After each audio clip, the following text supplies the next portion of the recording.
सुदन गुरुङको एउटा कुरो आज मन र मुटुमा छुएको छ। सुदन गुरुङले भनेको छ हामीले काम गर्न दिएकै छैन। हामी 4 महिनादेखि यता हिँडेको छु, उता गएको छु। हाम्रो जुन नीति नियम बनाउन आएको सरकार हो, हामीले राम्रोसँग कामै गर्न दिएको छैन। यसमा कसको चलखेल भइरहेछ र हाम्रो नेपाली जनताले कोले भड्काउरहेछ, हामी अहिलेसम्म पत्ता लगाउन पाएका छैन। हामी नीति नियम बनाउन आएको व्यक्ति हो, हामी नेपाली जनताको लागि आएको व्यक्ति हो, तर हामी नेपाली जनताको लागि खुलेर कामै गर्न पाएका छैन।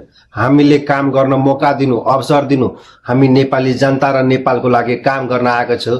नेपालीको लागि दिन रात खटेर हाम्रो नेपाललाई सुन्दर बनाउन कोसिस गर्छु। सुदन गुरुङको यो कुरा सबै नेपाली जनता मन र मुटुमा छुएको छ। उहाँले कुनै झुठा बचा गर्दैन, उहाँ जे हुन्छ सत्य बोल्छ। सुदन गुरुङको यो विचार तपाईहरुले कस्तो लाग्यो आफ्नो विचार कमेन्ट बक्समा राख्नु होला र भिडियो मन पराएमा शेयर गर्नु होला।